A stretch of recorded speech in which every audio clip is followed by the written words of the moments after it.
I know that I did everything in my power as an individual, as a scientist, as a learned person, to find a logical explanation for what I witnessed and photographed. I have yet to find it.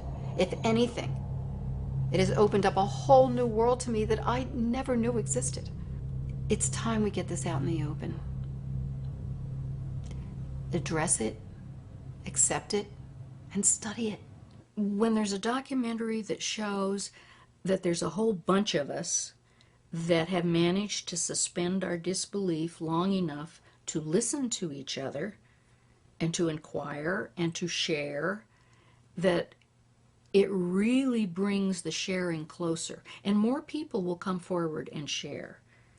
And pretty soon it'll be a groundswell. The whole purpose is to educate people, educate young people, because there'll come a time where they're going to have to deal with this, and it shouldn't be through fear. I'm excited that children might have the chance to really examine data themselves, to not be convinced by the opinions of people before them, positively or negatively, but to really have data that they can start making their own decision. We have to learn it at all generational levels, and bringing the children up to understand these phenomena is vital.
It's important that children know more about UFOs so they know more about other living beings. If I saw a spaceship hovering over, I would be ecstatic.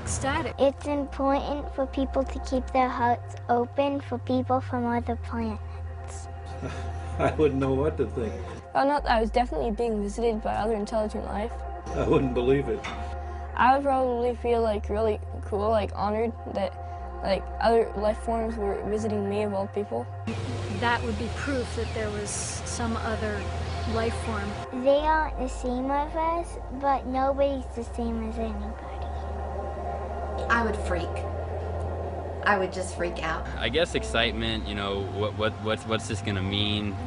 I wouldn't know how they would want to approach me. I would probably be startled and surprised. Or if they would be friendly. I would work very hard to figure out how to make first contact. Or if we could understand each other right off. I would try to be as non-threatening as possible. I would be a little frightened. And try to find out what's going on.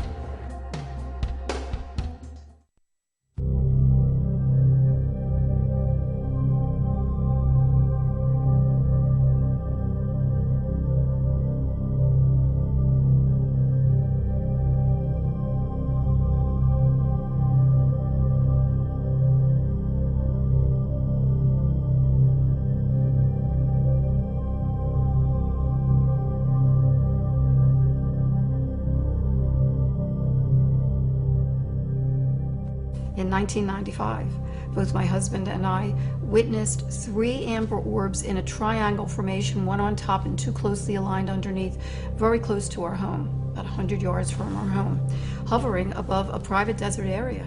It was startling and it was amazing. at the same time. There was nothing there but blackness and these 3 amber orbs. And something told me to take everything in, the size, the shape, the color, the distance. They were about 3 to 6 feet each, depending on how close or far away they were.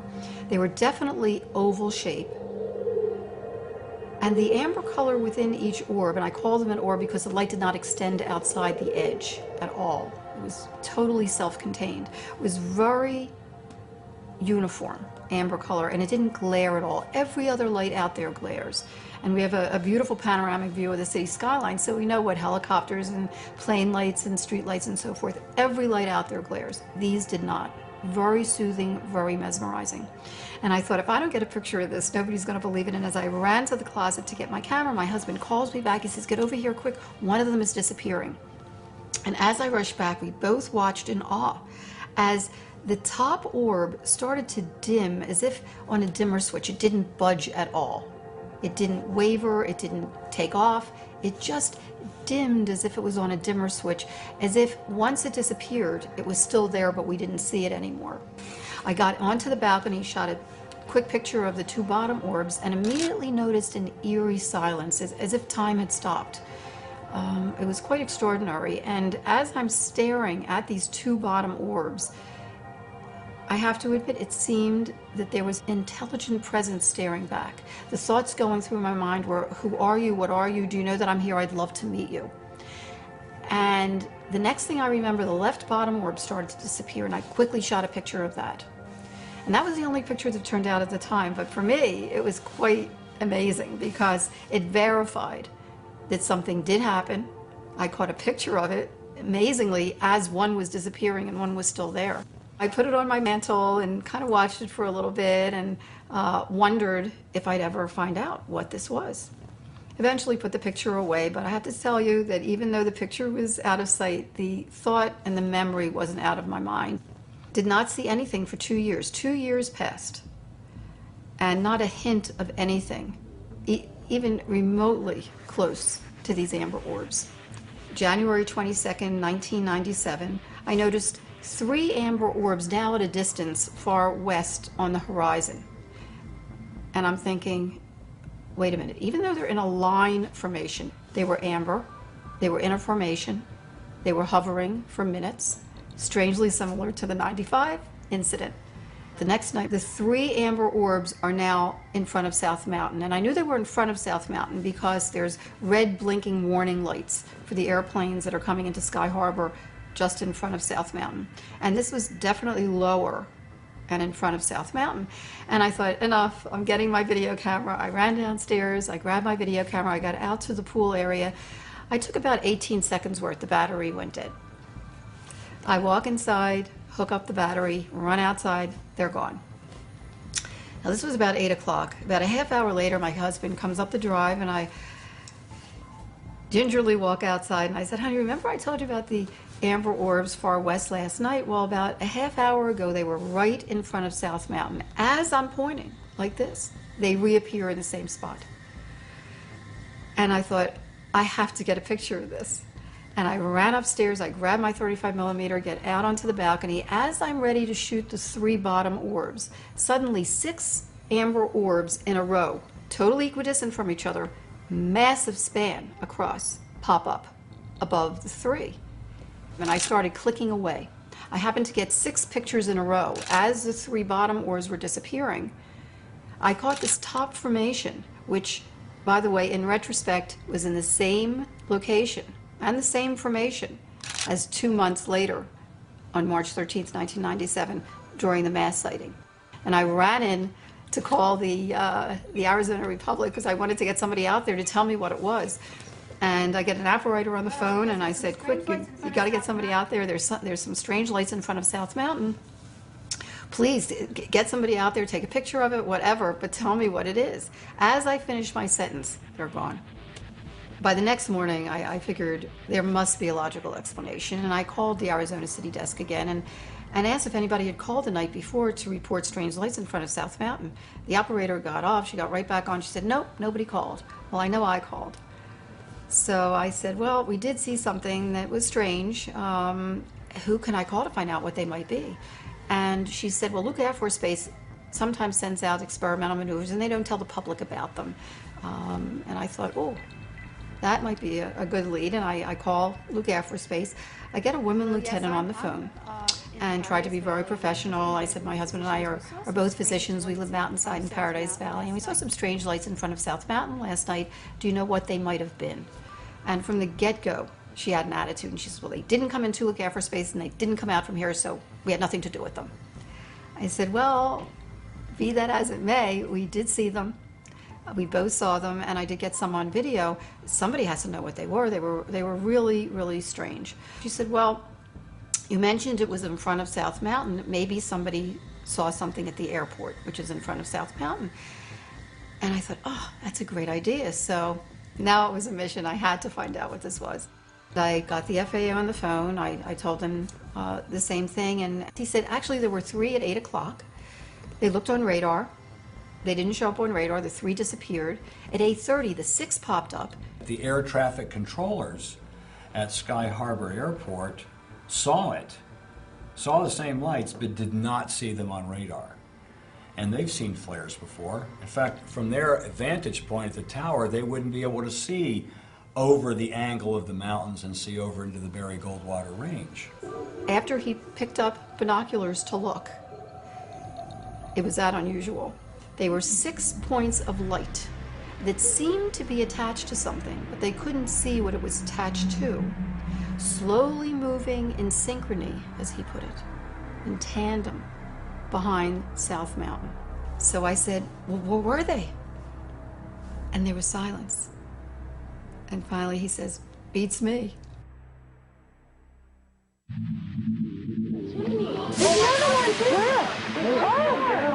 Major sighting here. On the 13th of March. Weird happenings in the skies over Phoenix recently. And no one seems to be able to explain what it was. Suddenly 6 amber orbs in a row, totally equidistant from each other. There are another 10,000 Arizonans who saw the Many same investigators call it the largest sighting ever. The availability of witnesses was extraordinary. The data speaks for itself. Plus, I have photographs that cannot be explained or denied. Thousands of people saw more than stars in the night sky. The mystery remains unsolved and controversial.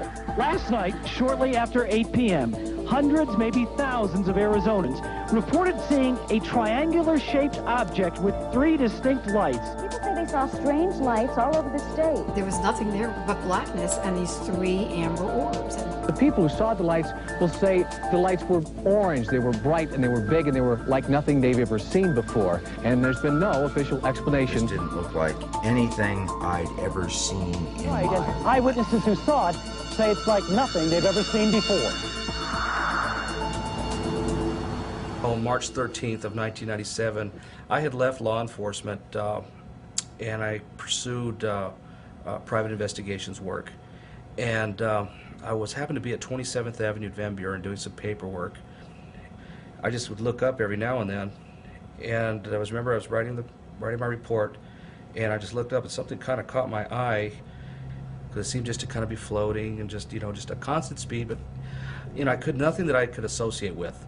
I went outside, it must have been around 10-ish, and I'm looking off towards the north, and kind of coming in directly at me are these 3 enormous lights, and they are moving incredibly slow. And this really piqued my curiosity. That evening, the hospice volunteers and I were out on the patio discussing our patients and discussing the work that we were doing with hospice. And we were so engaged in conversation and looking at each other in the eye that all of a sudden, when somebody in our group said, "Oh my gosh, what is that up above?" we all looked up at the same time and saw this amazing, huge, dark, silent object that appeared to just be right over our heads. It was awesome. I mean, we were telling ourselves not to blink. It was very close to the ground. It was just like floating over the housetops. Pilots tell me when they make the left turn to go towards the Salt River to the north that the altitude is less than 3,000 feet. The object I saw and my wife saw went under this plane. The first thing that struck me is that they were just in a V-shaped formation. Well, it's at night, and guys wouldn't have been flying in a V-shaped formation, in a VIC. We'd call it a VIC. So they would be in a VIC, and then all of a sudden I realized, wow, I don't see any navigation lights or anti-collision lights.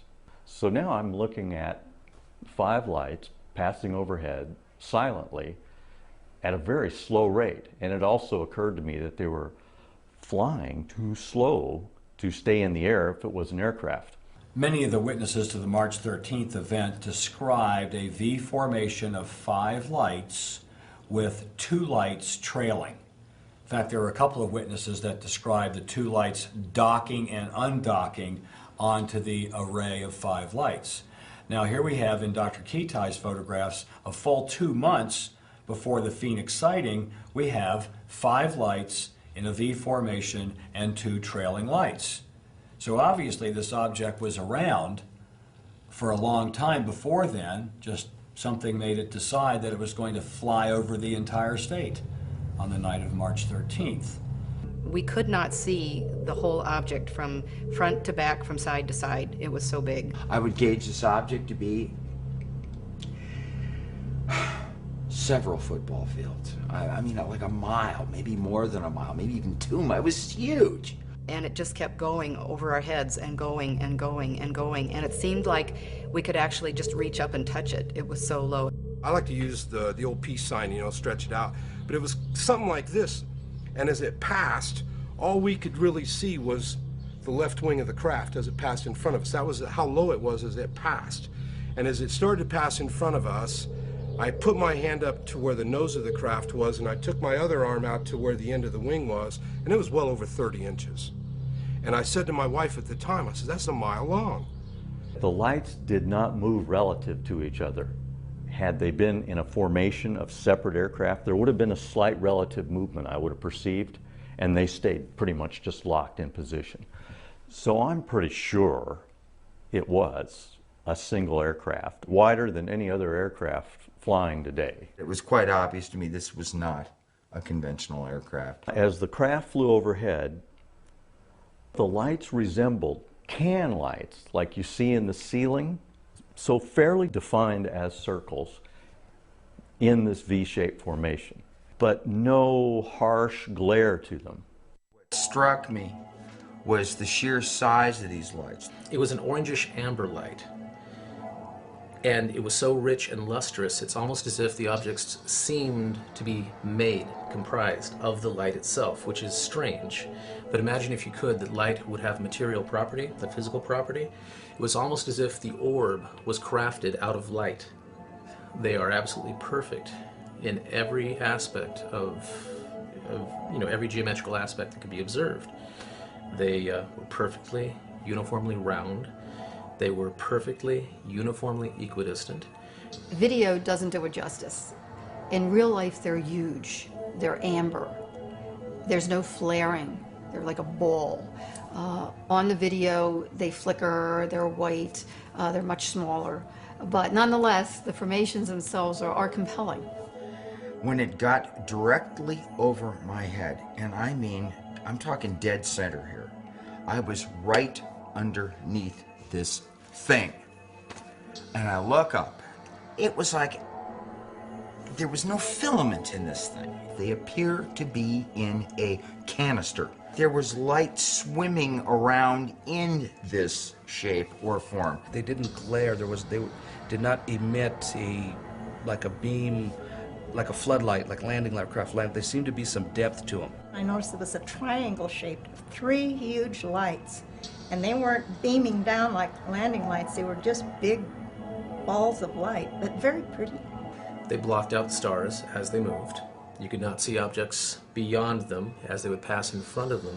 In between these lights, though, it did seem somewhat denser. It seemed darker, like there was a shape or form going on there that was holding these things together. It was like looking through water. And if you've ever seen that little wavy motion and so forth, that's what that's like. What absolutely struck me as being eerie beyond belief, the immense size of this thing would have to be controlled by something that had a pretty strong engine just to sustain flight. There was not a buzz, there was not a hum, there was not a jet engine, there was not a prop engine, there was not a jet prop engine. There was absolutely no sound at all. Just three beautiful lights coming towards us. And it seemed to move effortlessly, just glided right over. This was one solid object, one craft, one big, large boomerang. Everybody that called me said the same thing. It was huge, it was slow, it was low, it was totally silent. They could see some lights, somewhere between 5 and 9 lights on it at any given time. The lights were not like spotlights, they were more like glowing, gaseous globes. What struck me immediately about the Phoenix Lights incident was the sheer number of witnesses. The availability of the witnesses. This was peak time for the comet Hale-Bopp that seemed to come out of nowhere a few months earlier. It brought thousands of people out of their homes in the early evening to see what the comet would look like as it got closer and closer.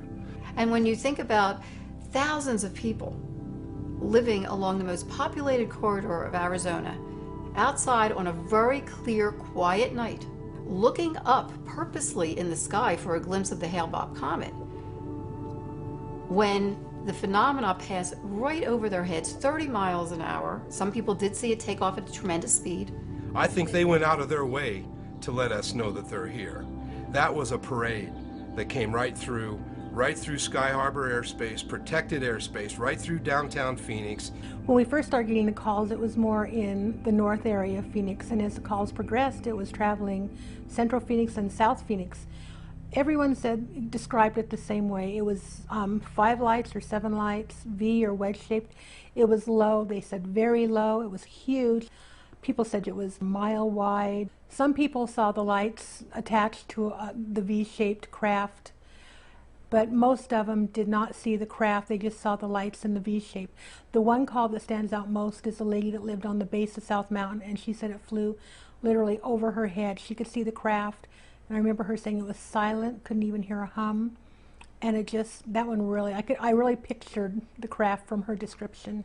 The objects that were witnessed were clearly, they were intending to be seen in terms of appearing over mass, the concentration of population of the whole state, coming down I-17 virtually from stem to stern. We're talking the entire state of Arizona, from as early as 5:30 p.m. all the way till as late as 2 o'clock in the morning. It was not one event or 2 events, but it was many events. 10,000 people approximately witnessed this, one of the largest experiences of this sort ever recorded. The Phoenix Lights phenomena didn't seem to be falsifiable in any way. It was being validated by most everybody that saw it. We had hundreds of calls. They were all saying the same thing. You could tell they weren't on drugs or drunk. They weren't kooks. They were legitimate people calling. We just couldn't believe it. Nothing like this has ever happened. I worked there 24 years. Never, ever had calls like this, ever. We found quickly that there was a complete cross-section in the Phoenix Lights witnesses of our society, from truck drivers to attorneys, doctors, lawyers, aerospace people, military. Air traffic controllers on duty who could see the lights but not see them on radar. We all were swamped with the strange lights in the sky calls. There were about 15 of us, and they all said about the same. We just said the same thing. We didn't know what to say. I mean, it never happened before. And, you know, we aren't trained in asking UFO questions, so we just tried to reassure them that, you know, we're doing what we can, which the officers are aware of it. I said, all right, the police helicopters are up, so we're doing what we can do. Just from what you read in the press accounts, I think they profoundly affected a lot of people. If you could have heard their voices, they just were astounded. When they saw those lights, they knew it wasn't something of this earth. It wasn't flares, it wasn't a helicopter, it wasn't anything they'd ever seen before. It was totally not of this earth. My emotion was that of just kind of wonderment and trying to figure out, what am I looking at? What am I seeing here?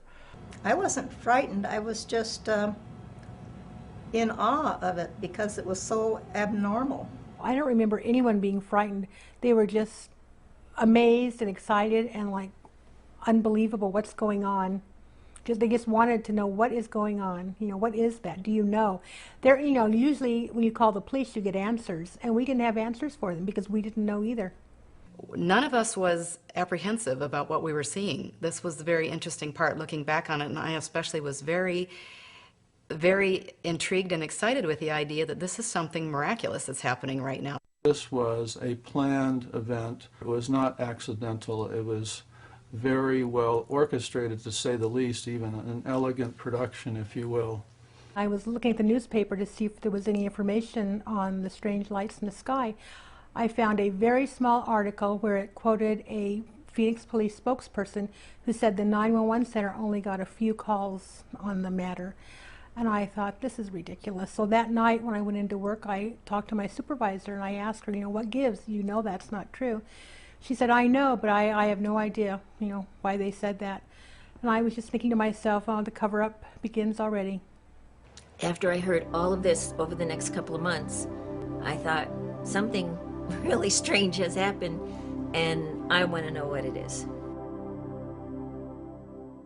It was Jim Delatosa that suggested to a producer that was interviewing us for the Phoenix Lights that if they wanted to try to get a public official to make a statement, they should just go down to City Hall and see if they could corner someone. Well, they happened to catch Frances Barwood when she was on her way into a city council meeting.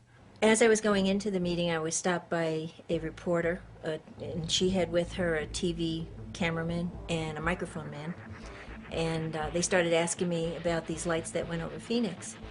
And I thought something had just happened, and I said, when did this happen? And she said, well, it was actually March 13th. And she said, we asked the city what it was, if they could find out, and the answer from the mayor's office was, we don't have UFOs over Phoenix. And I thought that was a pretty strange thing, being that nobody had said it was a UFO. They just wanted to find out what it was. So I went into the meeting, and came my turn, and I said there were these reporters, the reporter outside, and had asked some questions about these lights that went over Phoenix last March 13th, and could we find out what it was? And she thought it was a fair question, was asked of her, and she wanted to know herself, and she asked the question in chambers and got quite an interesting reaction. Everybody just kind of turned around and looked at me like, why did you ask that? And it was like this silence. And I felt kind of uneasy, and then one of the other council members made some kind of a joke, and they went on. They didn't assign me 2 staff members. They didn't say who was going to look into it. They didn't say who was going to get back to me. And I thought that was really unusual. After the meeting was over, one of the assistant city managers came up to me and said, you shouldn't have asked that question. And this is the first I heard about it. I mean, nothing else was ever discussed with me at any point. And I said, why? And he said, well, because it's something that they don't want to deal with. And I said, what do you mean? He said, well, the mayor's office didn't want to have to make any kind of a statement. They already issued a statement, and it just didn't want to have to go into it.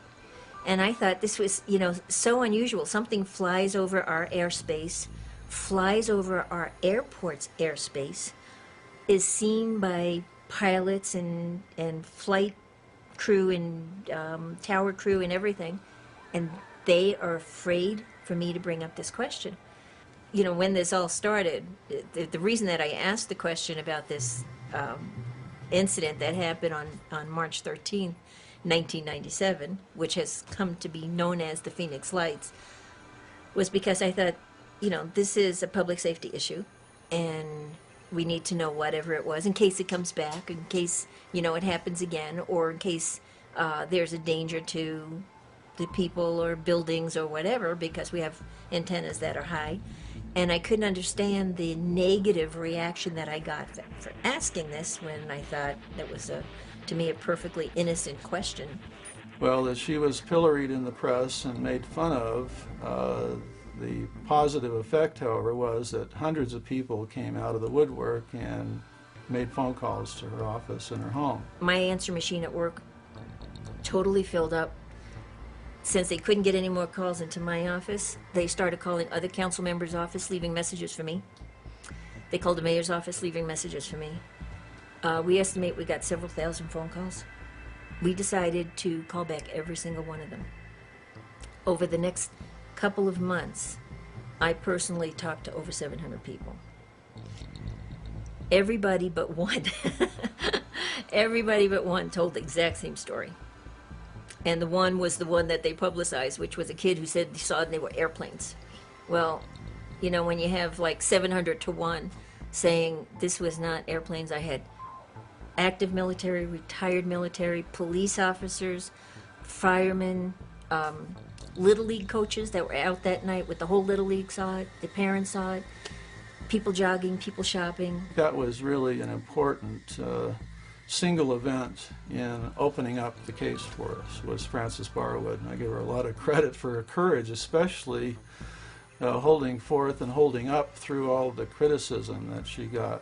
I believe she was very courageous, and it's going to take more people like her and like Dr. Lin, the author of The Phoenix Lights, coming out and lending credibility and lending their name to a phenomenon that I believe is very real and needs to be studied. Wrote a letter to Senator McCain. Senator McCain sent his letter to the National Archives. In his letter, he didn't say I was a councilwoman. He said he had a citizen who wanted to know what happened on March 13th, 1997. And the letter, the whole tone of the letter was like kind of sarcastic. And I found out that when you send something to the National Archives, they don't answer, they file it. The ultimate, shall we say, insult was the governor of the state of Arizona, Fife Symington, finally calling a news conference saying that he has finally got the answer to the Phoenix Lights, and he introduces some staff member dressed up as a space alien. Give me a break. If we continue to treat this particular issue that way, we are doing a disservice to our children, generations and generations down the road. Right after his press conference, I started getting so many phone calls. People saying, I can't believe what he did, and, you know, this is serious. And it was very upsetting to a lot of people. And people got very angry because here is the top elected official of the state making fun of what I estimate to be close to probably 10,000 people saw this. Pay attention to what went on here. Pay attention in particular to the witnesses, the citizens, because the government's not going to provide the answers. Don't lean on the government. Don't point the finger. Don't go to court. Don't waste your time, because they're just doing what they're supposed to be doing. They're trying to preserve the national security. That's their job. It's important that they maintain secrets for our defense, because there's a lot of strife in the world still, a lot of crazy people. We're, of course, in the age of terrorism. So let's not point the fingers at the government. Let's open our arms and our minds and our hearts to the citizens who have extraordinary tales to tell. When they came out several months later, 5 months later, with the flare explanation, I immediately knew that that's not what we saw. That was just ridiculous. Flares go down, they don't float across the sky. Being in the military, I've launched those flares, and they were not flares. As flares fall, you know, up and down, they don't fall. Even in the wind, they don't maintain that altitude. Not one of my callers ever said that they were in a downward motion or flickering out. They were all the callers, they were traveling. Most of them just saw the lights, 5 to 7 lights. Some of the callers did see the actual V or wedge-shaped craft, and it was a craft, it was not flares. This is off of the video from Dr. Kitai, and we have the triangle formation again. You know, airplanes dropping flares would have a difficult time getting a perfect triangle time after time. The flares that the military claimed they dropped on the night of March 13th would be an illumination flare, which would provide light for people on the ground to see what the enemy might be doing. I do work with flare on a daily basis. They weren't flares. I knew they weren't conventional aircraft. Flares emit smoke, and the illumination from the flare would illuminate the smoke as well, so you would have a trail from the flare leading up. These lights up here represent aircraft flares. If you notice, they're not in any straight line. They vary in distance between each other. And if you look at the top, you can see the smoke. As the flare falls, it leaves a trail of smoke above it. from the burning magnesium in the flare. Flares are moving relative to each other. They're moving at different speeds. The Phoenix lights are rock steady. When you're looking at these points of light, if you were trying to decide are they part of a large vehicle or are they aircraft flares, what you would look at is the position. In this case, these points of light stay identical in relationship to each other. If they were aircraft flares, they would be dropping slowly and moving laterally back and forth relative to each other. If I do a histogram of frame 1, frame 100, frame 200, we're running video 30 frames a second, 1,800 frames a minute. So we have almost 6,000 frames. So I take every 100 frames, measure the brightness, see if it's changing. And if we built a graph over time, flares, the graph of the change looks like this. The Phoenix light, flat graph. I have footage of these objects from upwards of 20 minutes, so there's no way that it was a flare. The notion of flares and things was just so absurd once seeing the pictures that you discounted it immediately. And I realized it was a manifestation that there was intelligence trying to let us know we're here. Now, let's look at this. As we had more people come forward through Francis Barwood going public and asking the question, hundreds of people came forward through that, to a great body of case reports we had from Peter Davenport at the National Center. It was clear that I had to do a lot of field work if we were going to even begin to do the animation that we planned to at Village Labs at the outset. Let's try to recreate what went on to properly illustrate what the witnesses were describing.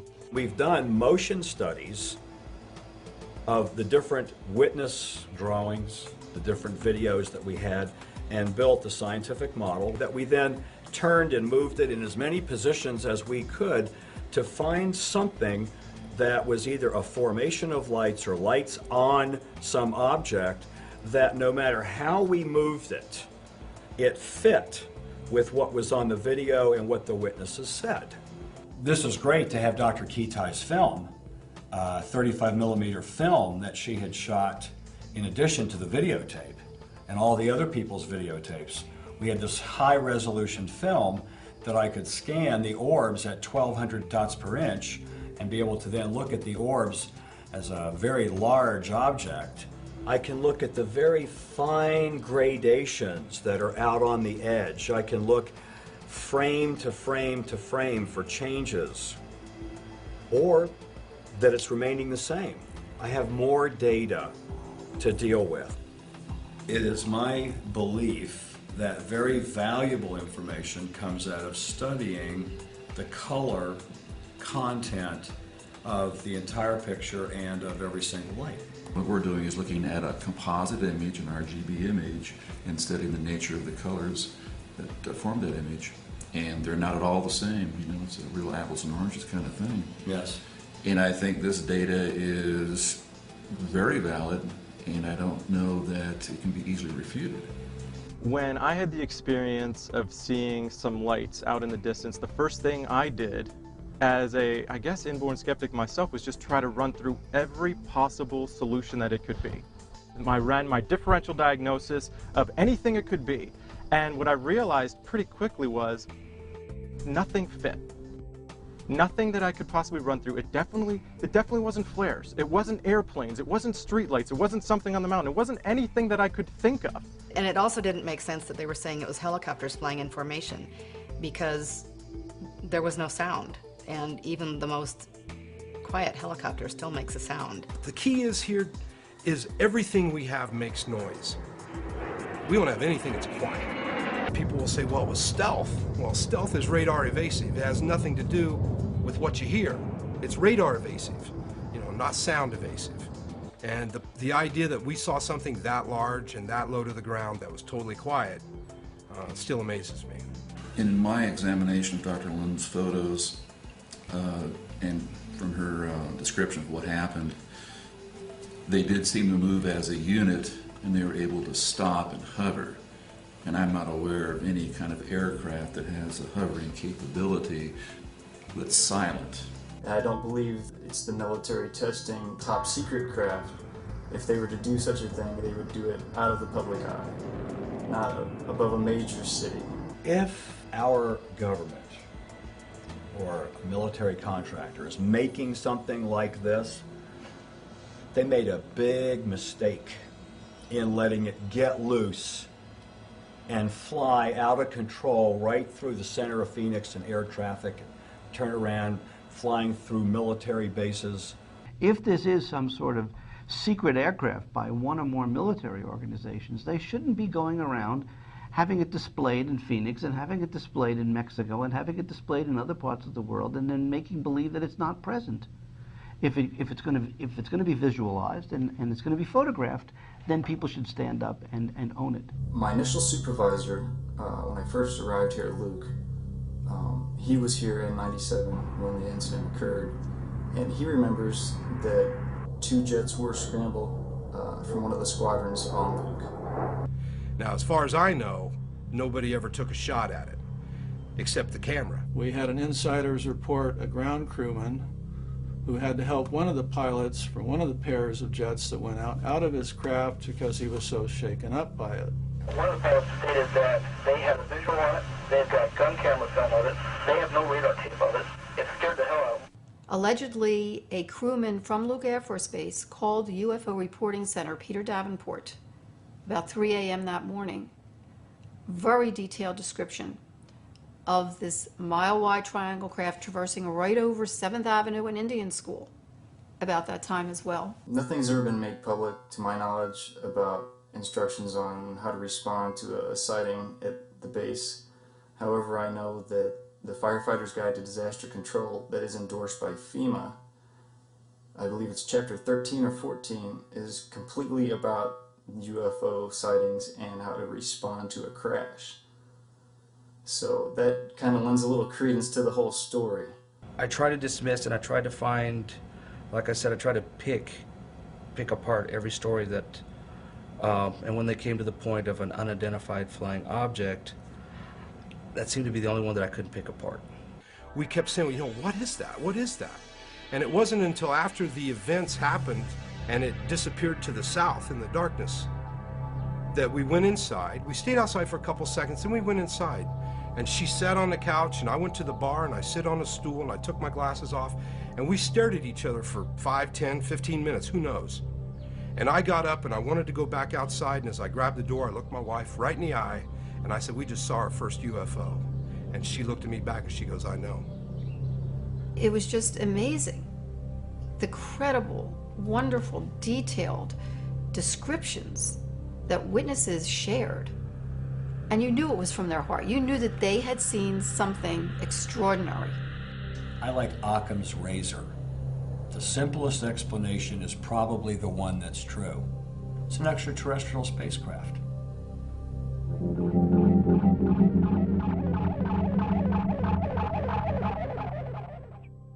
I'm learning that this is happening worldwide. What's going on here? What is this? There's amber orbs here in Belgium, amber orbs in formation in the Soviet Union, triangle formation in Illinois. There's a triangle formation in New Jersey. Many other countries, at least 20 other countries. Russia has been studying these phenomena for over 20 years, they admit, and their bottom line is that they feel they are unearthly.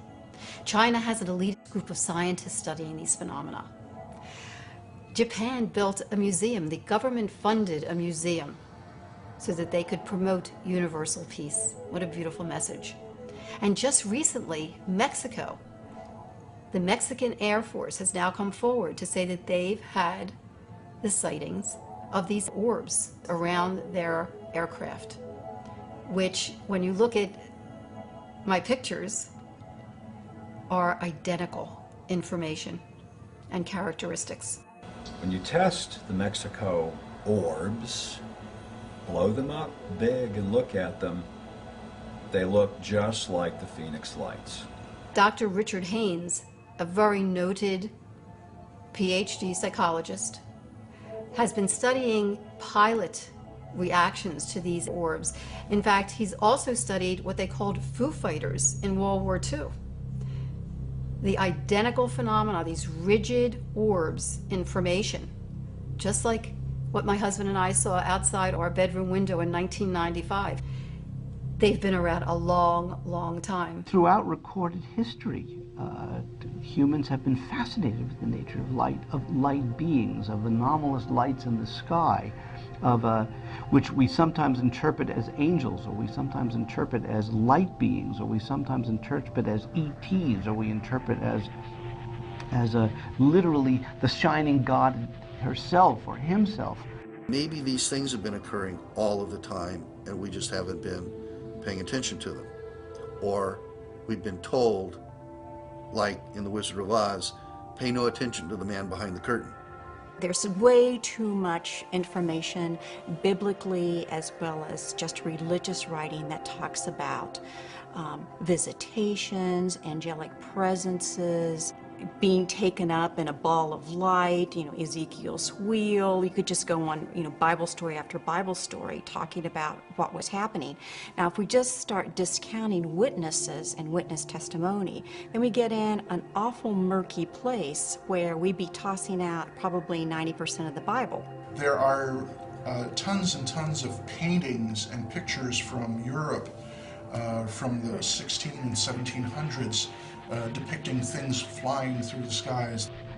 And part of that chunk of history is in acknowledging the existence throughout recorded history of phenomena like this and the roles that it have played in people's lives, and especially the, quote, native cultures who were open to receiving it. The Gila River Indian Reservation on this side of the Estrella Mountains behind South Mountain, where they report that they look up and see it all the time and that they've been seen there for hundreds of years. That's why it's called the Estrella Mountains, gateway to the stars.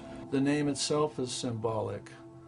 Historically, anciently, to the Native Americans, this is known as the crossroads here of the gods even. The Estrella Mountains, where the Phoenix Lights were seen, means stars. And those mountains were given that name because the Spaniards said that the Indians of the day said that's where their brothers would come and go, as if there's some kind of portal or gateway in the Estrella Mountains. And we have witness accounts, by the way, that suggest that very thing. The lights are called the Sky People. Some of the Native American tribes, everyone is very differently. Some of them go out to seek them, to seek their knowledge, to find out what they know. And even further, other governments like the Belgian government, the French government, the Brazilian government, the Mexican governments have now opened up their files on all of this and simply supporting what we're saying here. As far as our culture goes, we're way behind actually defining what I believe is a very real reality that a very high percentage of people have experienced. I saw the Phoenix Lights, and then I saw very large orbs at a later date, 3 or 4 months later. Beautiful color, amber, and knew that they were intelligences and felt the emotion evoked in me was one of great warmth. It has been reported many, many times that the witness felt that there was something in that light, a thought form, an entity, an intelligence, guidance and control that was behind it, knew that they were there. They could sense it, that they could feel it. That really set me on a journey for 7 years. The first 4 years of which I actually started looking for a logical explanation, for a source and meaning for what I had witnessed and photographed.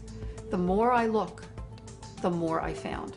Such credible data from scientists, astrophysicists, nuclear physicists, astronomers, optical physicists, and on, that had been studying these phenomena for 20, 30 years. I had no idea. I've been involved in hundreds of UFO cases in in-depth investigation. Thousands of pictures that I've looked at. About 1,000 I've really examined in detail. And when you look at the totality of the evidence, what is unique about Dr. Kitai's data, it is the most consistent, systematic, replicated set of information over a prolonged period of time that's been independently observed at various times by multiple individuals. This is the only case that I know of where this much data exists over this amount of time, prior to and after a significant event. This is one of my favorite photographs taken by Dr. Kitai. Taken camera in the same location, the lights in the same location as the Phoenix lights, but taken a month after 9/11. The film was what convinced me that the characteristics were not those of these halogen lights and airplane lights and all the other kind of lights that I could get a measurement on and look, make the graph of the different kinds of flares and separate out the color and the brightness. My conclusion about the Phoenix lights is that there is nothing that I can get a match to at the data table. It's not Hale-Bopp, it's not stars, it's not aircraft lights, it's certainly not car lights. For a number of reasons, it's not flares.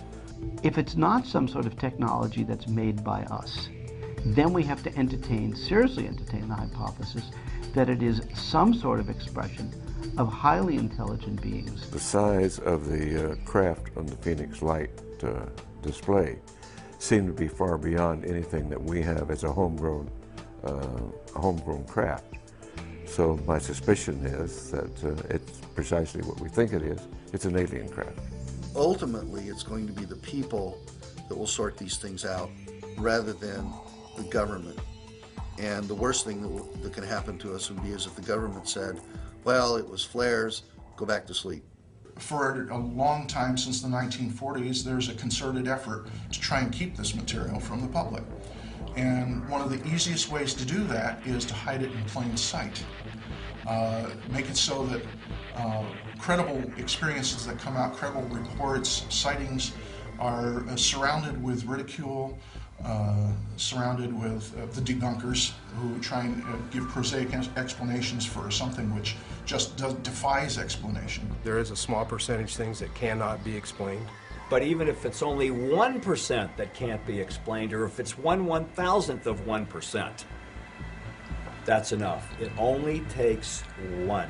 The Phoenix lights are tremendously significant because they're another wake-up call for people who are skeptical or people who are secretly wondering what it's all about.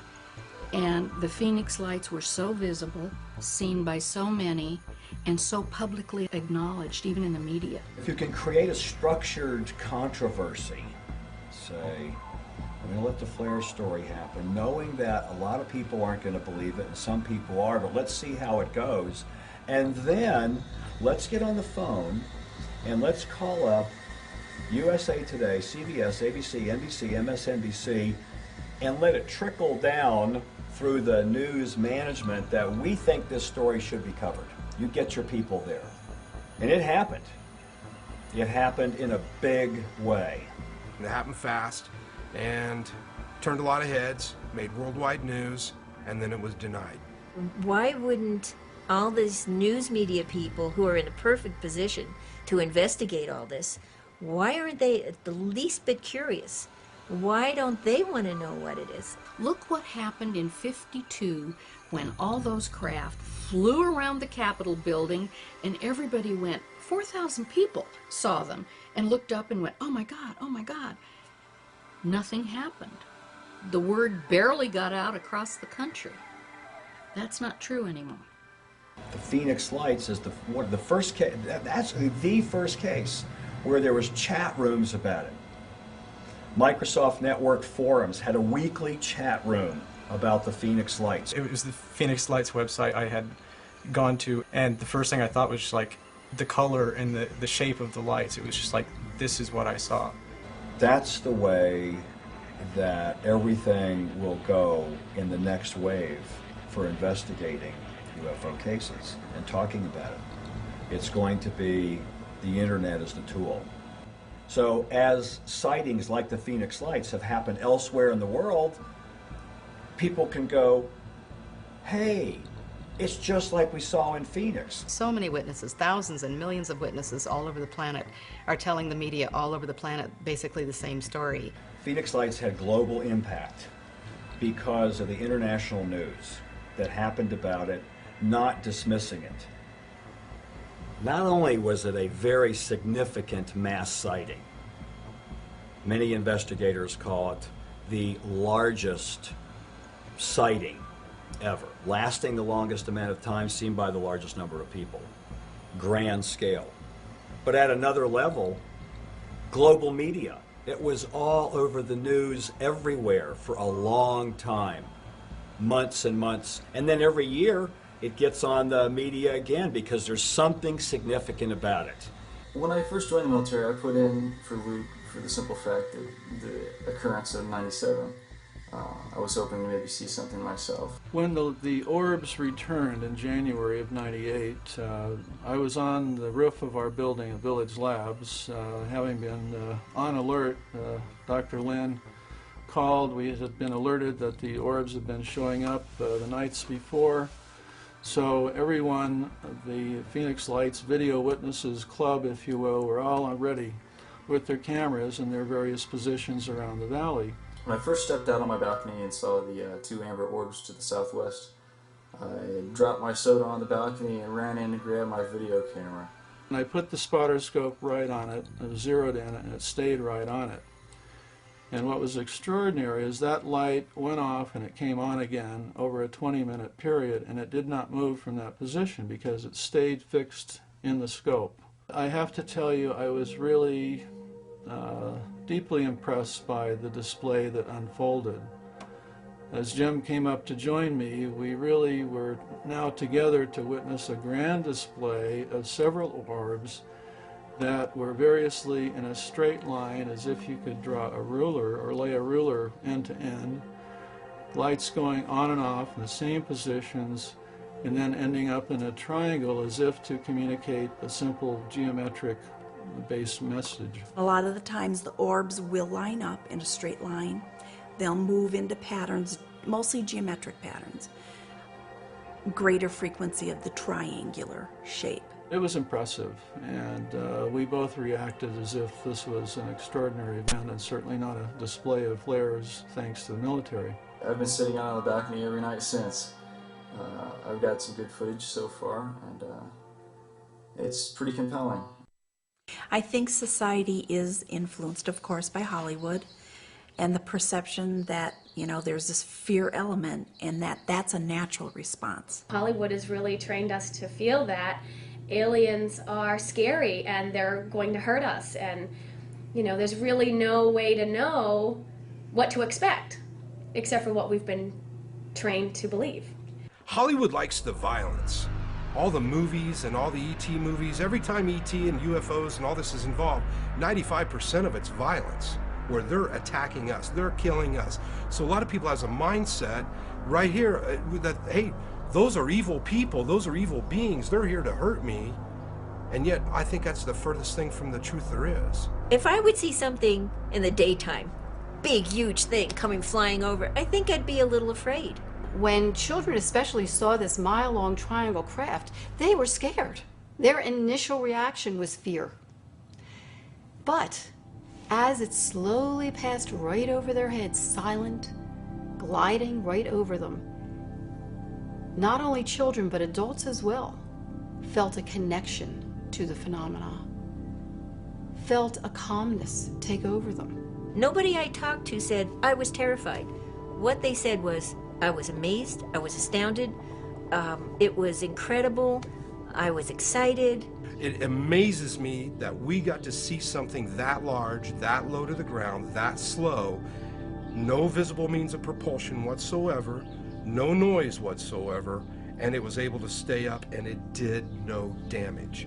If it were ours, the amount of propulsion needed to stay up because of our gravity, it would have destroyed buildings, houses, it would deafen people, people would have been wrecking cars. I mean, none of that happened. It was a totally friendly visit, No one was hurt. No one was scared. They didn't become blind, and nothing was dropped on them.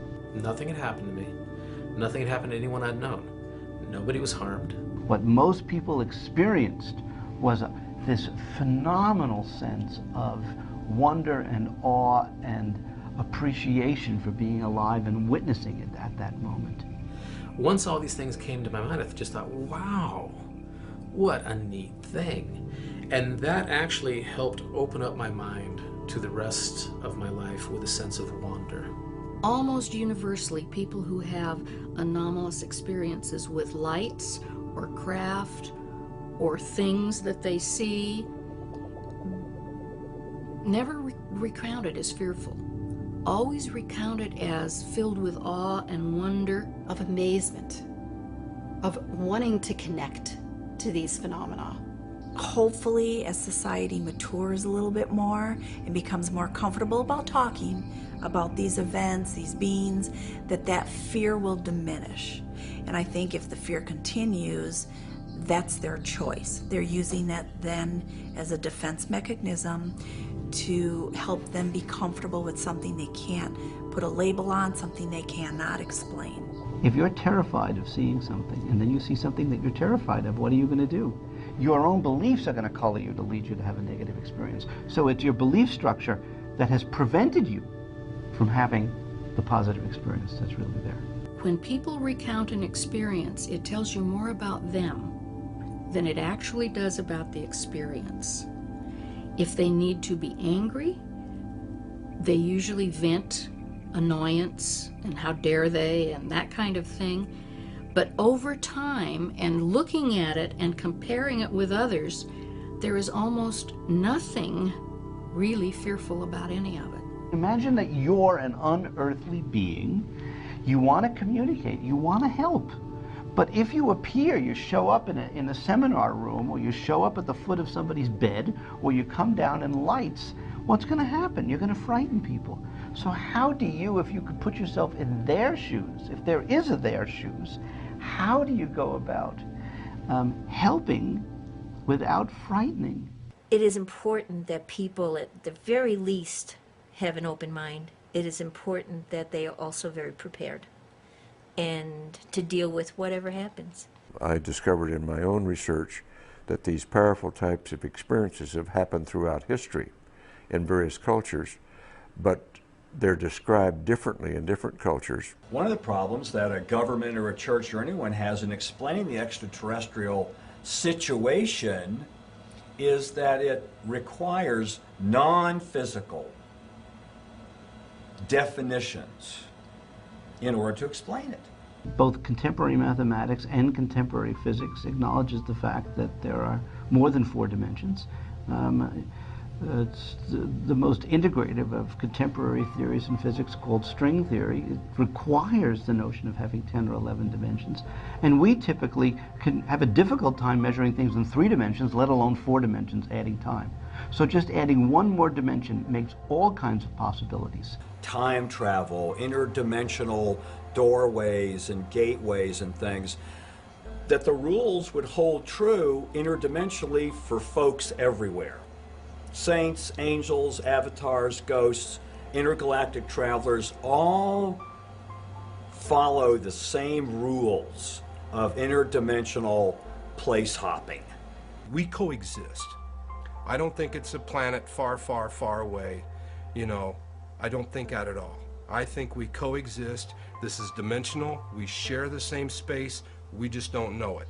It wasn't until the quantum physicists started saying, hey, there's lots of realities out there, that we got any kind of backing and credibility at all.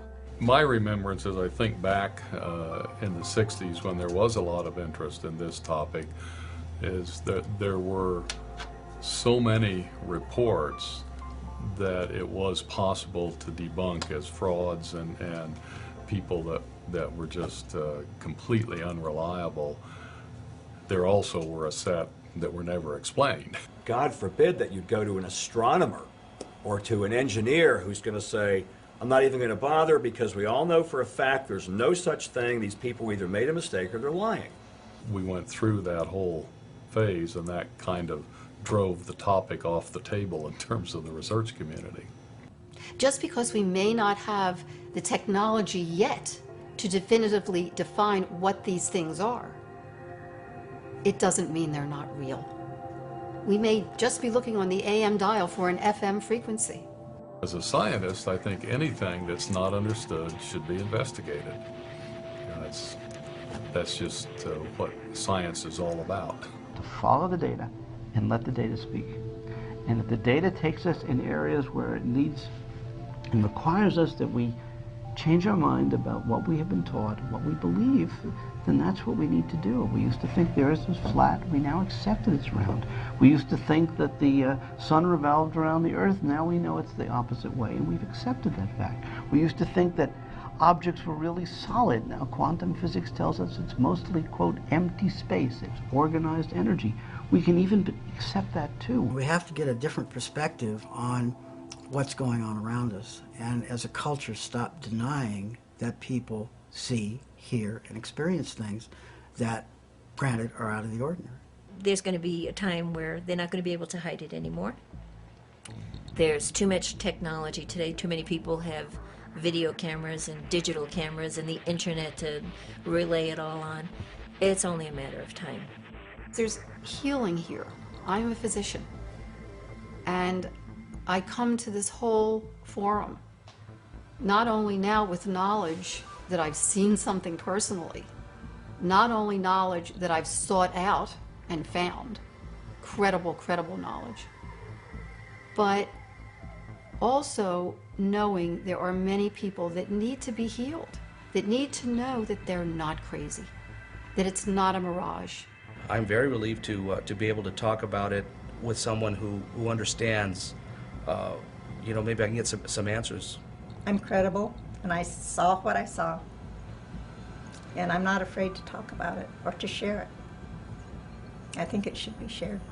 One of the worst things people can do is keep it bottled up inside you.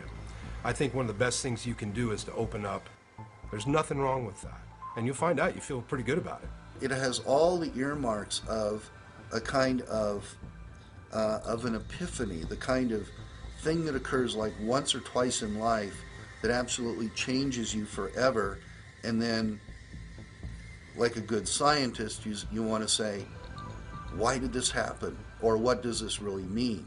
I want to know the truth. I want to be there. I want to see it. I want to touch it. I want to ask questions. I would like to have some of the alternative explanations for things that occur to be explored further, so that our kids can actually have some hard data, some hard scientific empirical evidence that what's happening to them has a base in reality and is real, and that they're not crazy. What's very exciting at this time is that so many very distinguished and credible and educated scientists, researchers, physicians, doctors are coming forward.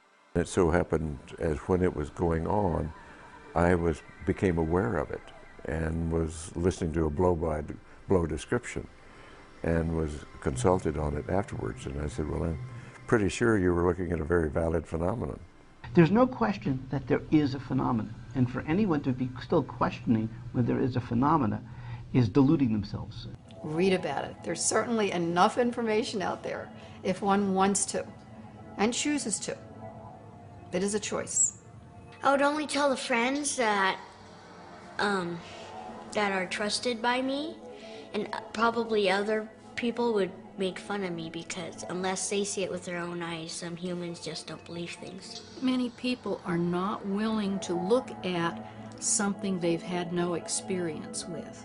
But the moment it touches them, they see something, their wife or spouse sees something, they at least start thinking about it. We're not the only ones here. In this big universe, there are a lot of other people. We just haven't met them yet.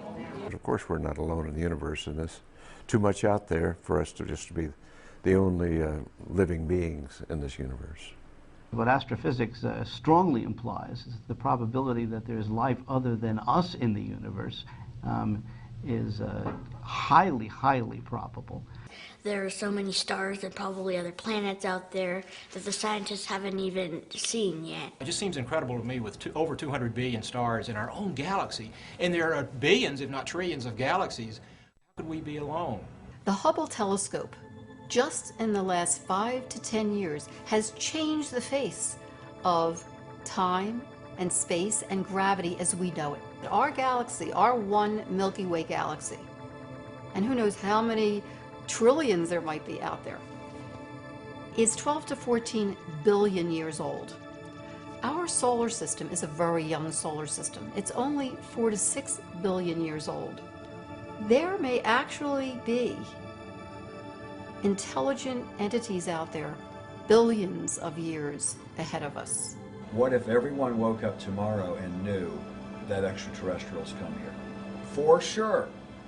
Positive. Then what?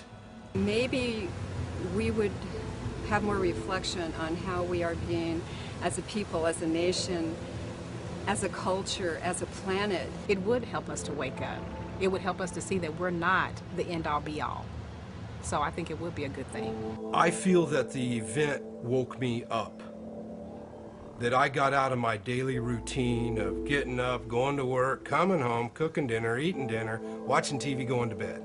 You know, because you got kids, you got baseball, you got all this stuff going on. Life is such a routine. This woke us up, that there's something greater out there, that there's more out there, and wake up, open up. Open up your heart, open up your mind, because it's real. What happens when these phenomena occur, these anomalistic phenomena occur, that people come awake, maybe for the first time in their lives, but the opportunity is there all of the time. Reality, you know, as people sometimes say, is only what I can see, hear, touch, feel, and so on. But the things that we call paranormal are actually part of the same reality. We're just not tuned into it yet. Whether you believe in it or not, there's the potential that we can learn so much from what could be out there. We're an adolescent species at this point. Our consciousness is changing, our body's changing, our knowledge is changing. Wouldn't that be great if it did change? And that we all had an aha moment when we go, we're not alone in this universe, and we're not these little nations warring and feuding with each other and doing power trips with each other, that there's other planets and other universes and other intelligent beings who are looking down on us and going, oh my God, what are these people doing? I believe they are trying to communicate. We just haven't figured out how they're trying to communicate with us. We do have powers, and we need to learn to tap into those powers so that we can communicate with them, so that we can understand them, so that we can be a part of their reality and simultaneously allow them to be a part of our reality. Listening is very important, and we can even calm ourselves and quiet ourselves to not only listen to each other on this planet, but to listen to what the messages are that are coming from off-planet. Until we do that, until we allow them into our reality, there is no communication. They can talk to us all they want to, but until we let them into who we are as a body, mind, and spirit, we just have a one-way communication. It's time for the communication and the education to go galactic. If there's one race of extraterrestrials visiting here, if there's just one, there's a lot of them. You think there would be only one race of extraterrestrials in the entire universe and us, and that's it? You have to accept sooner or later the fact that we're not alone. And once you accept that fact, then you're going to have to accept also the fact that there's many, many, many alien races out there, not just one. There could be hundreds. There could be thousands. Each with their own lifestyle, their own purposes, for their destiny and their own reasons for why they come to Earth and visit us. Is this possible that these lights are being very carefully and gently present as a potential guidance and warning system for us to wake up to what we're doing to our planet and ourselves before it's too late? I think they would be kind of concerned about what we're doing to our planet because we're polluting it, we're trashing it, and we're doing all other things to it, like doing wars so the land gets all messed up too. I believe that the condition that we're under as a global civilization, it's becoming apparent that the violence we're causing to our environment, to our non-sustainable, non-renewable resources is becoming obvious. The problem is it's not clear all the solutions that must be brought about in order to combat that. We have a real problem on our hands. But we caused it so we can turn it around if we have the will to do so. We should probably explore more about space and focus our technologies in other ways besides war. And when we gain the capability to discover another civilization, I would hope we would have the good sense just to observe and see what's going on. And I would hope that our visitors are probably doing just that. They come from all over the universe to come and check out this planet of these advanced beings that have free will, tremendous spiritual potential, intellectual capacity, evolving DNA happening at rapid levels, and they're rushing headlong to destruction. We're going to have to wake up. We're going to have to become knowledgeable. We're going to have to develop new science because we still don't know all the answers to the questions, who are we, how do we get here, where are we going, and our relationship to the cosmos. We're having trouble with our relationship with each other. We still use violence to settle conflict. And if we're to have a sustainable civilization, those behaviors must go away. And they're not going to go away until we change and find peace within ourselves. If we destroy this planet, the consequences do not just reside with us. The consequences are very, very galactic.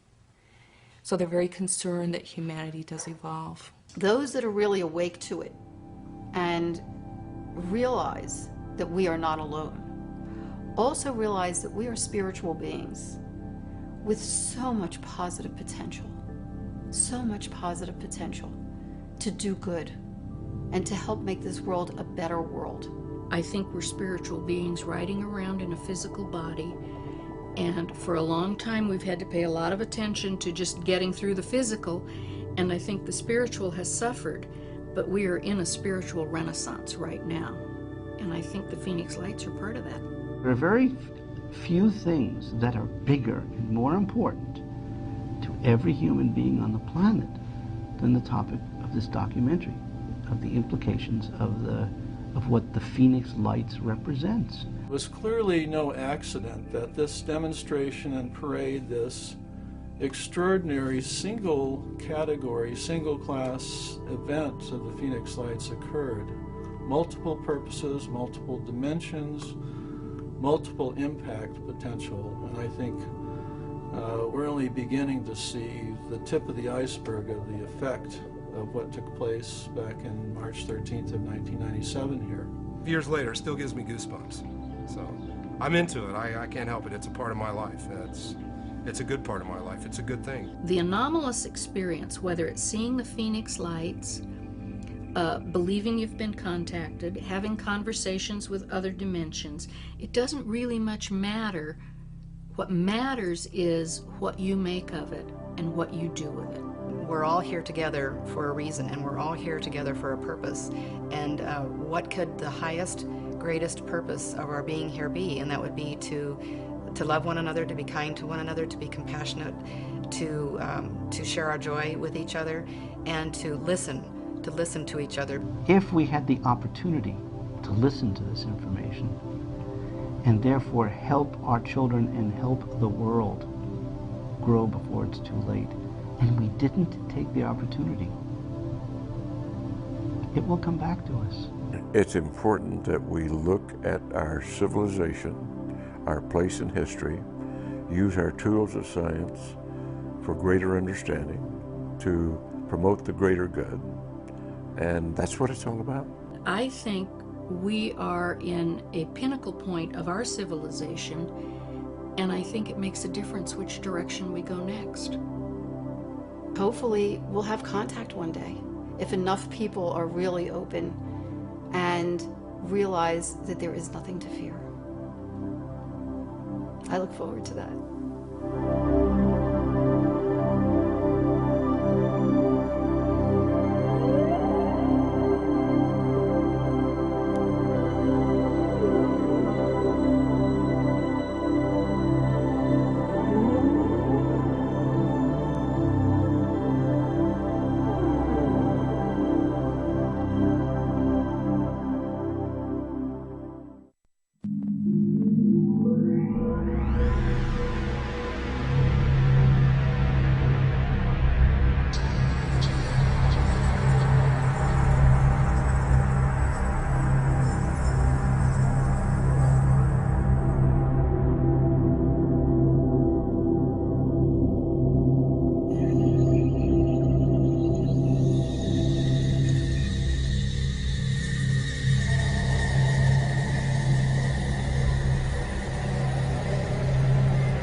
It was all too symmetrical. You can't control flares that way. There's just no way they were flares. It was so technologically advanced that it was a thrilling feeling to see it. The lights were really brilliant, and it was just fascinating. I mean, it was enormous. It just felt otherworldly. You know, in your gut, you could just tell it was otherworldly. It has never been identified to this date, and I suspect that unless the Defense Department proves us otherwise, that it was probably some form of an alien spacecraft.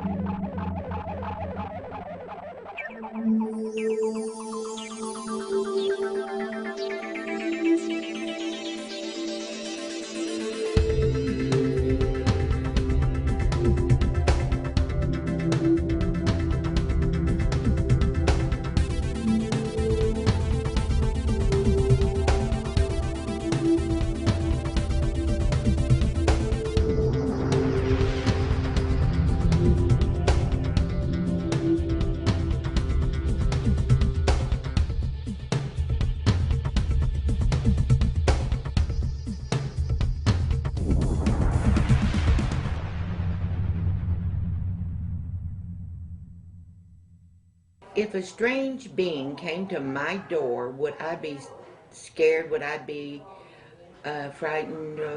Would I welcome it? I don't know. It depends on how ugly it is.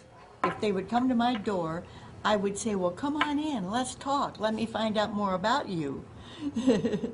That would be great. Oh my, such fun.